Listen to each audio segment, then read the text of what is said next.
Hi అండి, welcome to mini vlog. తిరుపతిలో స్వామివారి దర్శనం అయిపోయాక అందరం కలిసి శ్రీకాళహస్తి బయలుదేరాము.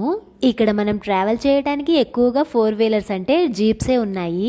ఇక్కడ జీప్లు భలే బాగున్నాయి. మన సైడ్ అంతా జీప్లు చూడడం తప్ప ఎప్పుడూ ఎక్కలేదండి. ఇదే ఫస్ట్ టైం అనమాట నేను ఎక్కడము.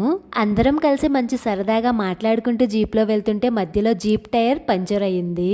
ఇలా పంచర్ అవడం కూడా బాగుంది. అందరం కలిసి రోడ్డు మీద నుంచొని అందరి చిన్నప్పుడు రోజులు ఒకసారి గుర్తు తెచ్చుకున్నాము. అండ్ అందరూ వాళ్ళ ఎక్స్పీరియన్స్ ని షేర్ చేసుకున్నారు. అండ్ మా పిల్లలతో కూడా మంచిగా ఆడుకున్నాము. ఇలాంటివి అప్పుడప్పుడు జరుగుతూ ఉంటే మనం తరువాత స్వీట్ మెమరీస్ గా చెప్పుకోవచ్చు.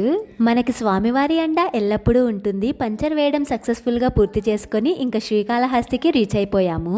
మా లగేజ్ అంతా రూమ్ లో పెట్టి దర్శనానికి వెళ్దామని టెంపుల్ కి దగ్గరలో చుట్టుపక్కల అన్ని రూమ్స్ ఎక్కడ దొరుకుతాయా అని చూసాము. కాకపోతే ఇక్కడ రూమ్స్ చాలా బాగాలేదండి. సో చిన్నపిల్లలు అండ్ పెద్దవాళ్ళతో వచ్చినప్పుడు కొంచెం ప్లాన్డ్ గా రావాలండి. జై హింద్.